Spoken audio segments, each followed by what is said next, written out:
একই জমি দুজনে দাবি করছে, একজন হচ্ছে রেকর্ড মূলে, অন্যজন হচ্ছে দলিল মূলে।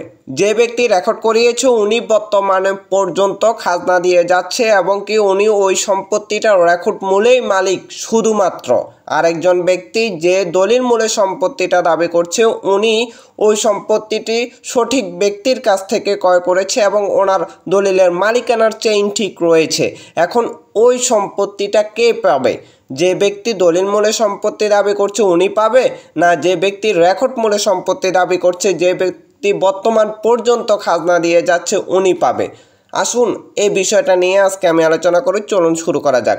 প্রথমেই দেখতে হবে যে ব্যক্তি এই সম্পত্তিটা রেকর্ড মূলে দাবি করছে ওনার মালিকানার চেইন ঠিক আছে কিনা, উনি ওই সম্পত্তিটি ওই জমিটি কিভাবে রেকর্ড করিয়েছে, ওই ব্যক্তির কোনো মালিকানার দলিল আছে কিনা, বা ওই ব্যক্তি কোনো রেকর্ডীয় মালিকের কাছ থেকেও ওই সম্পত্তিটা ক্রয় করেছে কিনা, বা উনি বন্দোবস্ত মূলে মালিক হয়েছে কিনা, বা ওনার মালিকানার চেইন আছে কিনা, বা উনি কি বৈধ মালিকের কাছ থেকে সম্পত্তি ক্রয় করেছে কিনা এটা দেখতে হবে।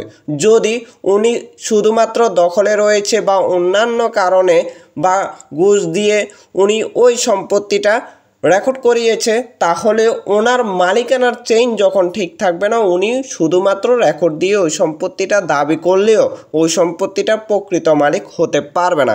কারণ হচ্ছে শুধুমাত্র রেকর্ড দিয়ে ওই সম্পত্তি দাবি করা তার বৈধ হবে না। এরপরে আসেন দলিল দিয়ে।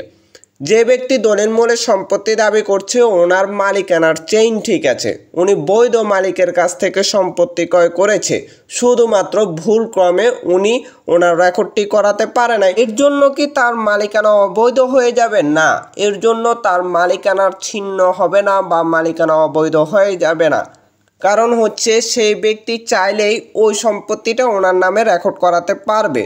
যেহেতু উনি ভুলক্রমে রেকর্ড করাতে আগে পারে নাই, এখন সেই ব্যক্তি যদি রেকর্ড সংশোধনের মামলা করে বা রেকর্ড সংশোধন করতে চায়, সে চাইলেই ওনার বৈধ কাগজপত্র দিয়ে অর্থাৎ ওনার বৈধ দলিল দিয়ে ওই সম্পত্তিটা ওনার নামে রেকর্ড করাতে পারবে।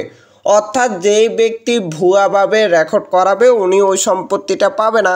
আর যেই ব্যক্তি বৈধ মালিকের কাছ থেকে সম্পত্তি ক্রয় করেছে এবং মালিকানা বৈধ রয়েছে, ওই দলিলটা দিয়ে যখন সম্পত্তি দাবি করবে এবং রেকর্ডটি ঠিক করতে চাইবে, রেকর্ড সংশোধন করতে চাইবে, তার নামে করতে চাইবে, তখন তা করতে পারবে সে খুব সহজেই।